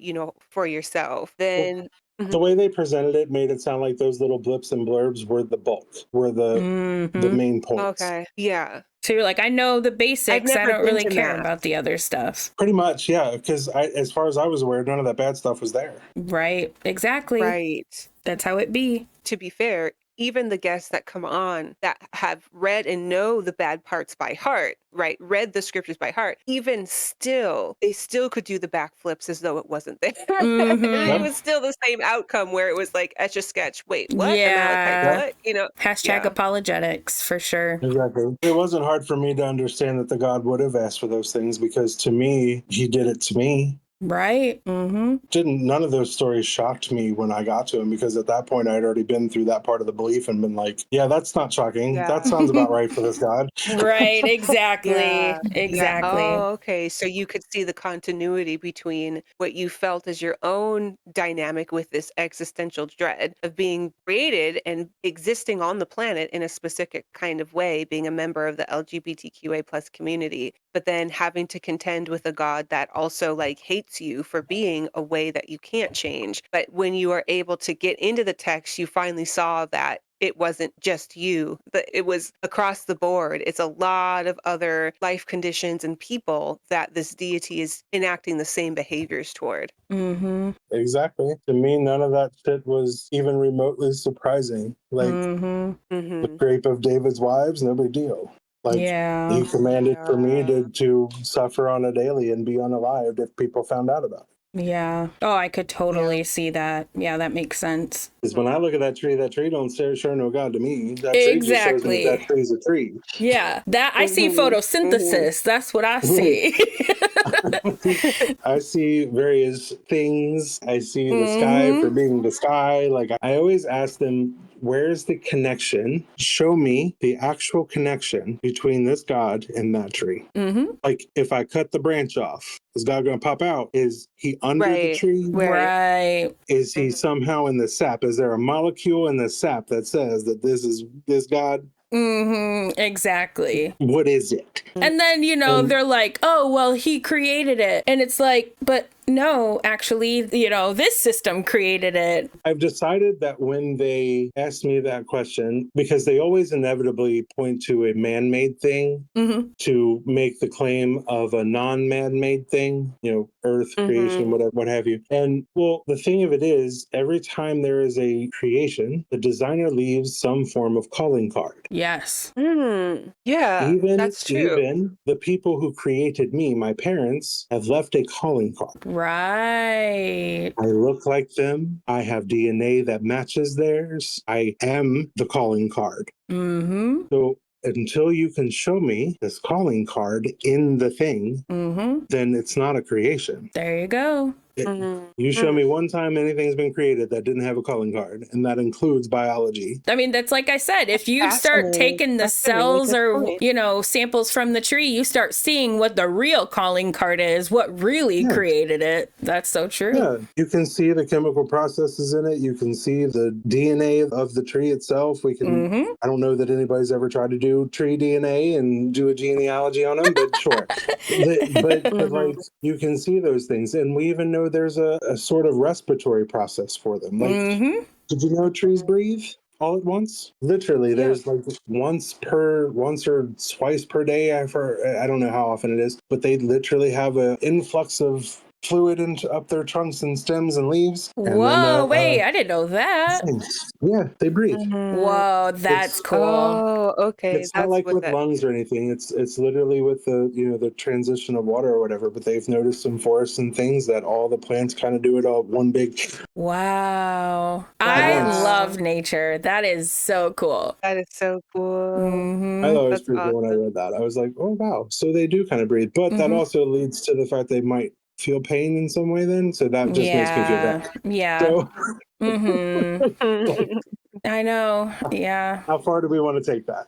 Right. But like we were talking about earlier, wonder and learning and all of that. I mean, that stuff matters and it's fun. Yes. I agree with that. I definitely agree with that. That's part of what I talked about earlier is like you can find the fantastical and natural things. Yes, exactly. Yes. Because natural things, as much as we understand about them, there's still a lot to figure out. Exactly. So there's always a wonder. Like, we still don't know what dark matter is. We know it exists. We just don't know what it is. We still don't know for sure how the planets formed. Like, we have a really good, like 98% surety of how they were done, but there's always a little bit of maybe something else happened, you know? Or, we don't really 100% know if this is the case either. Yeah. So I don't ever rule out possibilities, but the idea of magic, that's usually the furthest on the scope of things that are probable for me. Yeah. I feel that. But I like that we were kind of circling back to your journey and, how you weren't surprised by the content in the Bible because of your own experience with God, given your, LGBTQ plus background. So let me know if you don't really want to dive into it that much. But I feel like we glossed right over your coming out story. So only a handful of people found out through the course of my teen, early adult years. And the first few didn't go great. Sure. I did something in high school called the Teen Leadership Conference. Basically, it was high schoolers who went to middle schoolers and put on skits and like a day of fun and PE type stuff and trust building, community building, that kind of stuff, like a real outreach thing. The person who put it together, she was very much a Christian woman. But we had somebody come in while the weeks before while we were setting stuff up and learning skits and doing all the stuff, who came in who had done it in the years before, and he was a very out, proud teen person. And where I grew up in Kentucky, that was not a thing. Yeah. Like to me, I was surprised he was literally up walking around, because most of the time the things I heard that would be done to me if anybody found out were pretty gruesome. So I was shocked by that, right? I kind of got to know him a little bit that day. And of course, for some reason, even though he's not my type now, but at the time I got a crush immediately because he was the first gay person. Right. I was like, so it must be. It must be, right? But I came out to him, and that went fine. Like, I told him via email because, it was early internet, not social media internet yet. And that went fine. The words of encouragement, blah, blah, blah, not a big deal. Kind of fizzled everything out for me, but not in a bad way, but just like, oh, he's not really going to be my friend. Yeah, he's not going to be my friend anyway. Like, you could tell he was just like, oh, blah, blah, blah, I hope everything goes great. Don't worry about it. It gets better with time, blah, blah, blah. That kind of stuff. But I also told the lady who ran it, because she was only like 2 years older than me. But she was very Christian, but she was so loving and accepting toward him. When she saw him, she like ran up, gave him a hug. They chit-chatted and like caught up about what he'd done in the past year since they'd seen each other from the last conference, whatever. And so I thought she would be a safe place. Well, I emailed her and told her, and she wrote back that she tried to be accepting and kind and tried to say the things that would keep me from running away. But in doing so, she inevitably said the thing that made me run away. Yeah. She said she still pushed that the Bible was wrong. She still said the Bible says it's wrong, and my face tells me that I can't condone what you do. But I would never selfishly put that on you, or even though I selfishly put that on you now, I would never do that in the future, like the blah, blah, blah, that kind of thing. And as soon as I read that, I was just like, she thinks I'm an abomination Exactly. as well. Yeah. Not safe like you thought. Yeah, so definitely not safe. So I cut her off. And then the next person who found out was not by choice. It was my aunt. She owned a hair salon, and she's always been kind of the outgoing and black sheep kind of girl of the family. Mm-hmm. She's the oddball. Even to this day, she still tries to give all her nieces and nephews, all of us who are, for the most part, middle-aged or full-grown adults in their 20s and 30s, or 40s in my case, or my sister's case, almost 50, she still tries to give mouth kisses. Aunt. It's just weird. So everybody knows that when she approaches you to say hi, you turn your face. Yeah. Oh. Can't help but to get the cheek. But I was in her shop waiting to get my haircut, because again, this was when I had hair. And I was waiting to get my haircut, and she was going to bleach it that day and all this stuff, because, I'm gay. Okay. But I wasn't out. But she asked me at random, and it just completely blindsided me. She was just like, "Are you gay?" And I had worked so hard for people to never ask me that question. Yeah. That when she did, I was so stunned I couldn't speak. Yeah. So she went into, it's okay if you are, I don't care. She didn't even mention her faith and Catholicism or any of that kind of stuff. Aww. She made me feel really good. But then I found out she went and told everybody else. No. I was going to say safe, but no. She told the entire family, and she told my mother. I didn't find most of this out until later, but she told my mom, it's my job to make sure people know so that we can help him. Oh, wow. She took it on herself to come out for me to everyone in my family. No. Mm-mm. And I didn't know it at the time. I found that out later, but it makes sense now, because at my sister's first wedding, probably when was that? Early 2000s somewhere. At her wedding, I caught the whole limp-wristed movement from a couple of my cousins when I came up to the table when they think I wasn't looking. Oh, man. That kind of stuff. So, and I found out that later on that my aunt came out for me, basically, and that's how everybody just figured it out. All those little things kind of made sense. So you were a joke to them, basically. Basically, that's how it felt. That's so fucked up. And you didn't know that they knew this whole time? No, not until later. I mean, obviously they knew after my mom officially got the confirmation. I figured she would go tell people. And I didn't care then. Right. But as far as like before that, no, all that other stuff that happened before that and the way people treated me and talked to me or whatever, no, I didn't. I had no idea that they knew for sure. I thought they were just guessing and they were just being cruel from that aspect, just making the assumption, but they weren't. They were instead already knew and were just kind of making fun of it because That's so messed up. Yeah, assholes. Yeah. There's a reason they're all MAGAs and I don't really talk to them anymore. So yeah. So this was how old when you came out to your aunt? I was probably 17, maybe 18. No. It was after I got back from the college program at Disney. So I was probably 19. Okay. Wow. Man, you were outed by your aunt. Yeah, she outed me to the whole family, but I didn't know I was outed to them until probably 10 years ago. Really? When I was in my 30s, that's when my mom told me that she knew because of my aunt. Oh. But as far as like up until that point, I figured they knew when I told my mom probably, when was it? 2011, 2010. Okay. So I was in my mid to late 20s when I told my mom. And she did kind of the same thing my aunt did, but I kind of had a heads up idea that that's what she was going to ask me about. Oh. I was fully content with just never telling them. Right. Okay. Because with the way my family is, we don't hang out a lot. So like it didn't really affect me that much for them not to know. And that's your right. Yeah. So I just didn't really care enough to tell them about it. But I knew she was going to ask me and I was going to be honest. So when she did, she took me out to lunch one day and she was just like, will you be honest with me and tell me like what it is that's going on here? I've noticed you've not had girlfriends that you've ever spoken of, really, this kind of thing. I was like, yes, Mom, I am gay. And she was fine with it. She'd already known for probably a good 5 years or so by then. Right. Yeah. Because of my aunt. But so the first few didn't go well. But after I told my mom when in my mid to late 20s, it was fine. She already told me my dad was fine with it, even though I know that had to have taken time, which is why I think my mom waited so long to ask me.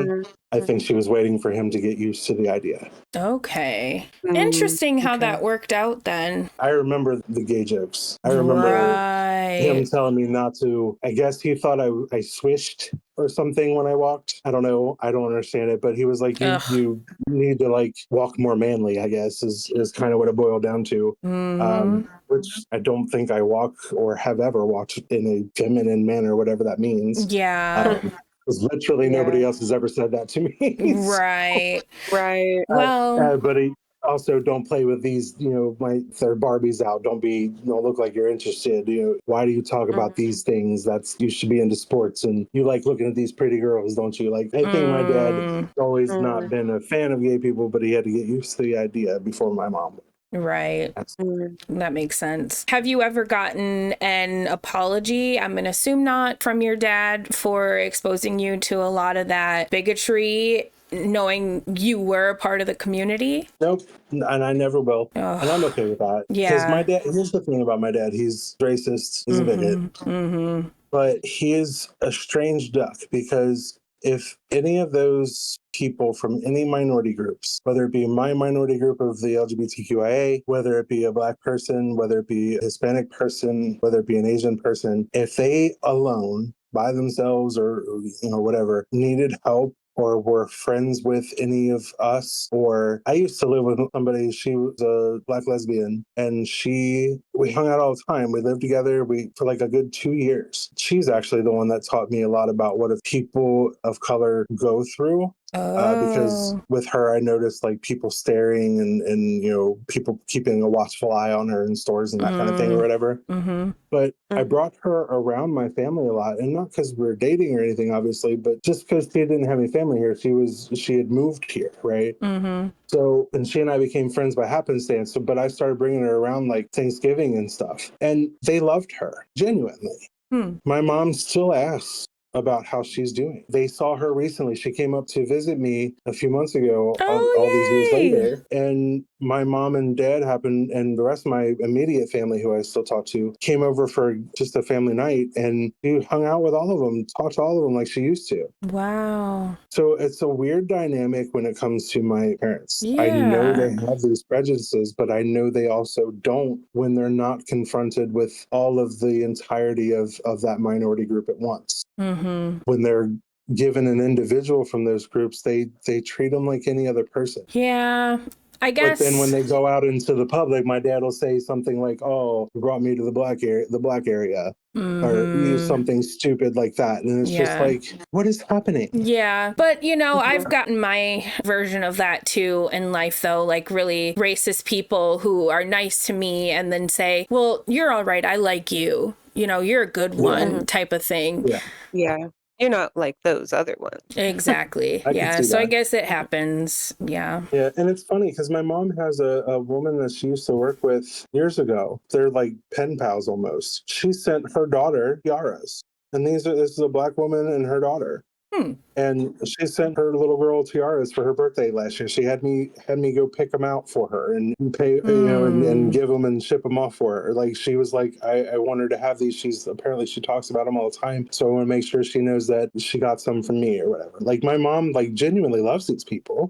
Yeah. Because she thinks about them. She goes out of her way to send them stuff and do stuff for them or with them or talk to them. But yet turns around, votes for Trump, yet allows my dad to say and do whatever he does. Like it's just the weirdest thing. Yeah, it is kind of weird. And I would be really curious about the psychology behind what that really is. Why is it like that? I almost wonder if it's a bit of cognitive dissonance in some way in the whole, like, this is how I was raised to believe. And so like I have these indoctrinated beliefs about bigotry or whatever, all of those things. But then when you're confronted with people and you feel differently than you're supposed to feel, then when you're around those people or when you care about those kinds of people, you can compartmentalize how you actually feel versus how you're supposed to feel. And then when you're away, you can push that to the side and then focus more on this is how I'm supposed to feel. I'm curious about that. I often wonder that too, but I know how my parents are, so I know that's never going to happen.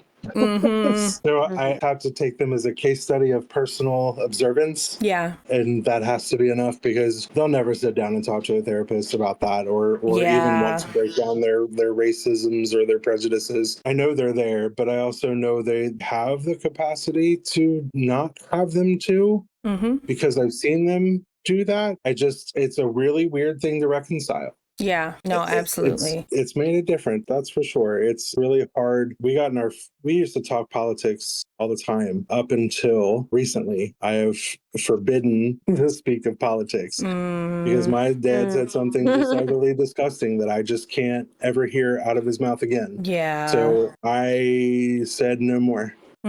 Because there's diehard propagandized Trumpers. Yeah. Boundaries are so important. Yeah. I said, I can't do it anymore, Dad. You're too racist. Good for you. So do you feel like there's anything we missed in terms of like your deconstruction journey, or do you feel like we are pretty caught up to where you are today? I think we're exactly where I am today, which is having these conversations and having the platform that I have now, which I hope to keep growing. Yeah, I hope you do too. And actually, we missed a big thing. I don't know how all of us let this happen, but the Discord? What is your Discord called? Your whole server. We need to talk about your server.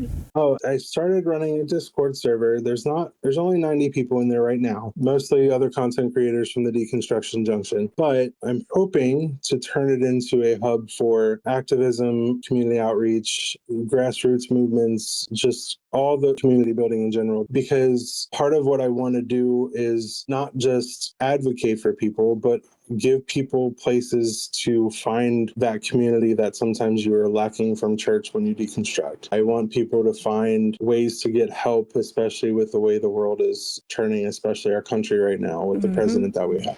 I want to be able to be a force that actually helps people weather that storm. So if I can get more people in there, that'd be great. Right now, I have things separated out. I have channels for each state. So like when there's protests or an activist thing or something that needs to be known within that state, you can post there. I have channels set up for specific minority groups. Each and every one of them is going to get a moderator that belongs to that group, obviously. Even though I myself own the Discord and I'll have access to all channels, I will not go into any of the rooms that I don't belong with the community of. Aww. So I'm That's going awesome. to leave that up to that moderator. So I have a channel for the Black community, for the gay community, for the Asian community, for Hispanic community, for the Jewish community. I have one for as many minorities I can think of. And if I'm missing one, I'm always willing to add another channel. I respect that. Yeah. I want there to be a community space for everybody and one that they don't have to worry about somebody from the outside coming in and messing it up. Yeah, because I mean, depending on where it is or who it is, they may not have that anywhere else. So I think that's really considerate. Yeah, it's all part of the community thing. I can't sit there and say I want to advocate for people if I'm not willing to also give them the respect and space they need as well. Yeah, I love that. Way to go, for sure. Awesome. But that said, we will be sure to, can we put it in the description for anybody who might want to join your server?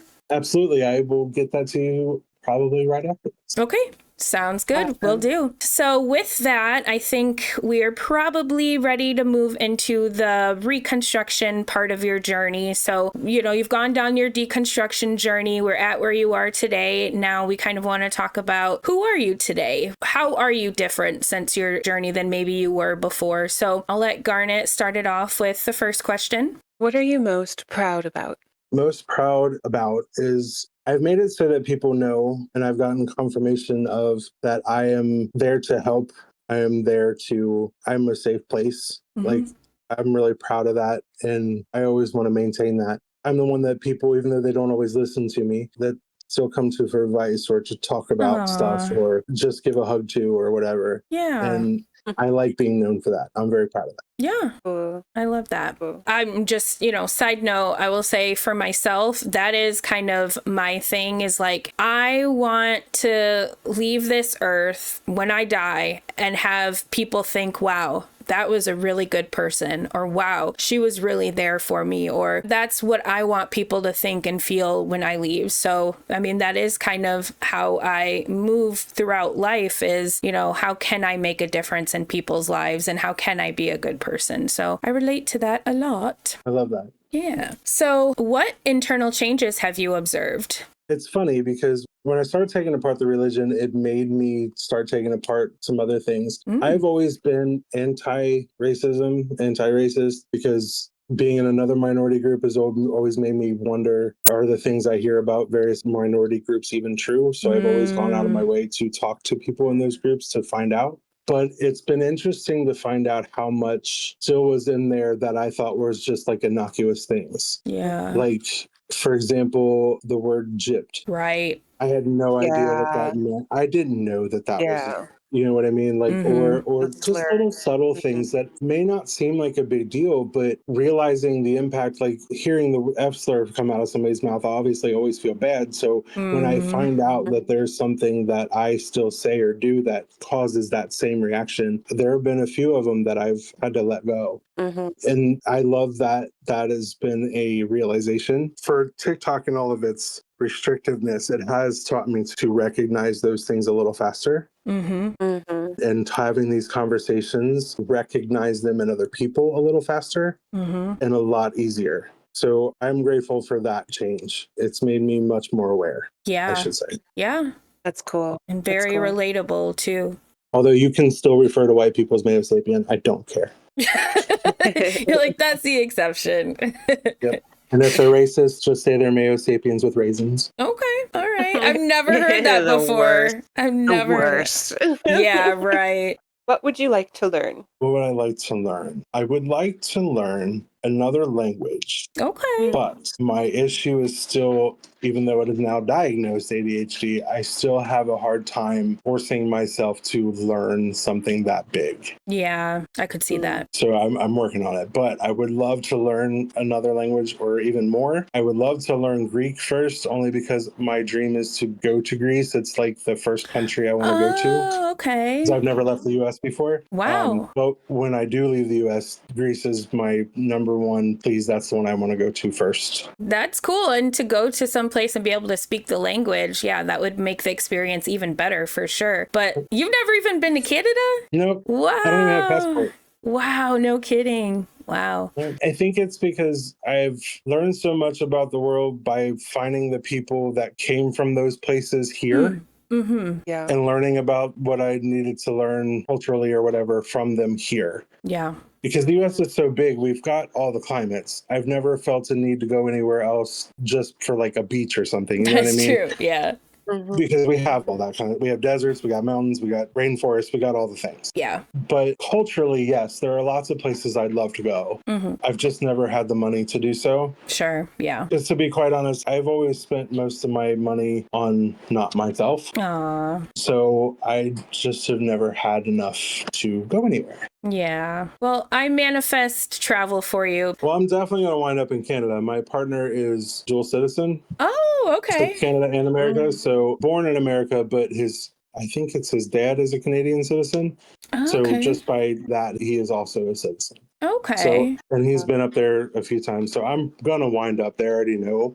Yeah. And there's a lot to see too. I mean, yeah, it's just not first on my list because, to be quite honest, I despise the cold. right. Yeah. I absolutely despise the cold. So the idea, like when a friend tells me, let's go on vacation and they tell me somewhere like to see the Northern Lights or something, I immediately get a little defensive and say, no. Yeah. I'm the same way. I don't like cold weather. Alaska, we may never meet.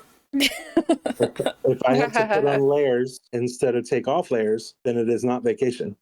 Fair enough. Yeah, that's in my brain how that works. especially growing up in Kentucky. I mean, isn't it hot there a lot of the time? Yeah, it's almost 90 today. Yeah, so yeah, you're steeped in that warm weather for sure. Well, and our winters are pretty cold and they last a stupid amount of time. So Kentucky and Ohio have different weather than everywhere else. We have 6 months of winter and we have like a week or two of fall. in like a week or two of spring, and then it's summer. Yeah. So like we have just really the two seasons, summer and winter. And That is interesting. it's very strange. I don't know if the valley's got something to do with it. I don't know what it is, but we don't get a long fall and we don't get a long spring. But I'll be damned if winter wants to hold on until May some damn years. Yeah. And summer will always give out come at least the end of October. Wow. Yeah, that's something.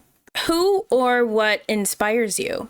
It's going to sound bad, but the bad people that have been running the right for the last few decades, the people who run Christianity, the people who do the bad things. It sounds weird, but they're the ones who inspire me to be the opposite. Okay. No, I hear you. So for every person that has ever called me an F slur, for every person that's ever called Black person the N-word, for every person that's ever said the C slur to either Mexicans or whoever the case may be, they inspire me to be the opposite, because every time I see it, it makes me disgusted. That's deep, honestly, because who has to say that it's something positive that inspires you? Wow. Wow. Thank you for your honesty, because that's a really good point. Thank you. What, and I know we've talked about a lot of this before already, but what is your passion? If you could like boil it down, what would be your passion? Helping people in whatever way I can, which is partially why, even though it's later in my life that I'm getting into this type of stuff, it's what has made me decide to go from giving of what I have to people around me to branching out and instead advocating and being active for and being co-conspirators of other minority groups. It's become, and I don't want to say an obsession, but a major driver in the things that I do daily anymore. Yeah.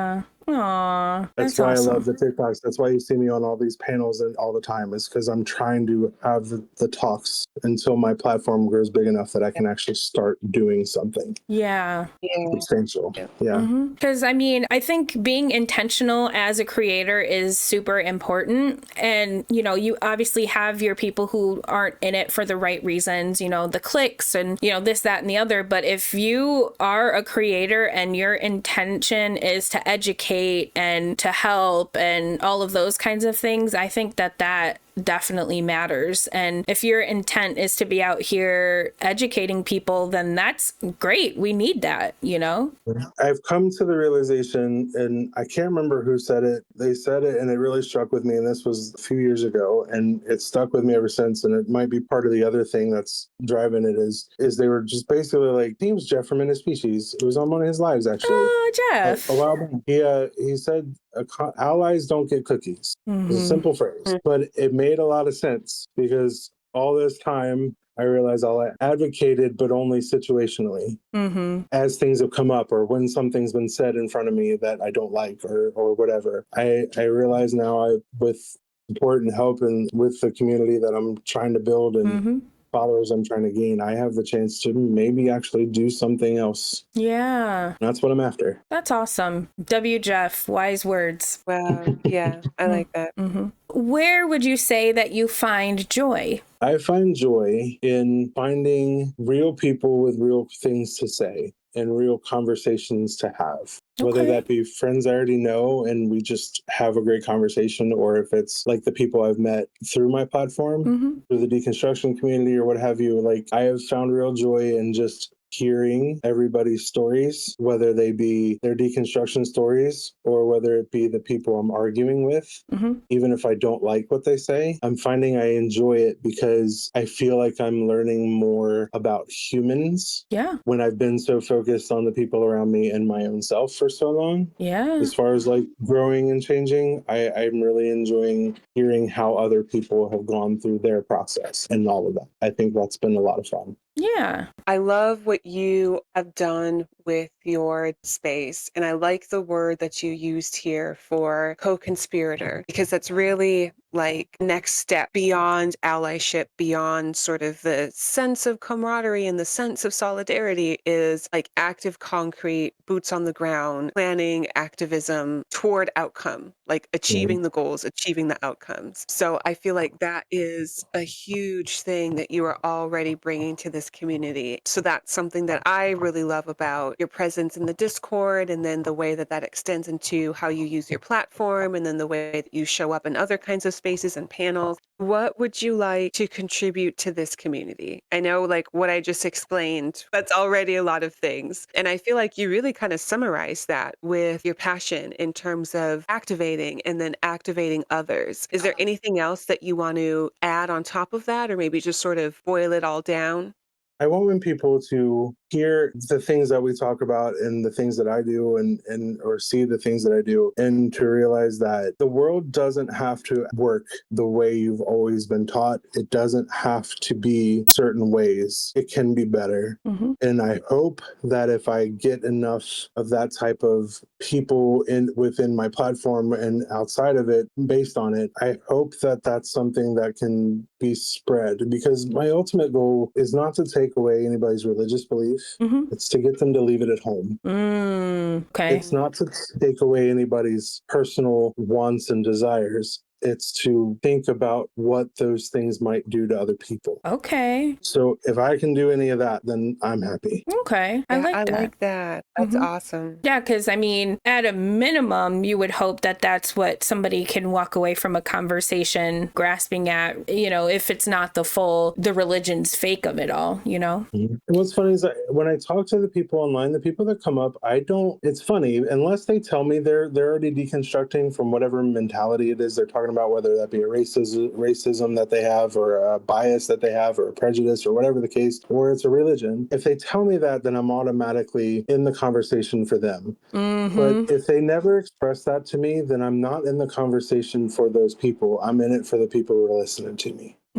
Yes, exactly. So I never care about actually changing anybody's mind. Sometimes I get worked up and passionate because I get frustrated with when they hit that wall of just utter cognitive dissonance. And doing so willfully. Yeah. I might get frustrated, but I still know that somebody in the chat is hearing it. Yes, exactly. Exactly. And they're who I'm after. I love that. Okay, so final question for you. What do you hope to receive from the community?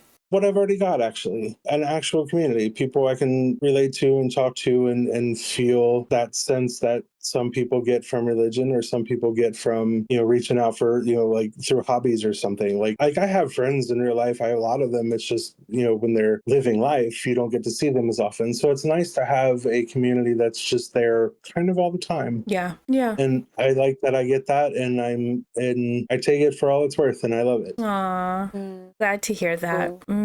All right. Well, is there any parting thoughts or parting words you have for us? Other than thank you for your support. Absolutely. That's it. I appreciate everything you guys do and the support you give me. I really do. Aw, well, thank you for being here. Yes, it's been a pleasure. And you guys are welcome anytime at my lives as well, my platform. Oh, thank you. And you'll definitely be seeing me around, that's for sure. I'll be sure to put your handles in the description below. But with that, that's our show. Thank you for joining us today, Paul Dugald. Thank you so much. I appreciate you both so much. Thank you. You're welcome. We appreciate you too. Thank you for being here. And for those of you still listening, please share your thoughts on today's episode with us below. Are you interested in sharing your story with us? Please feel free to send us an email at shattered.foundations2, that's the number 2, @gmail.com, and we'll gladly get back to you. See you next week for another episode of Shattered Foundations, Reconstructed Self. Bye. Bye.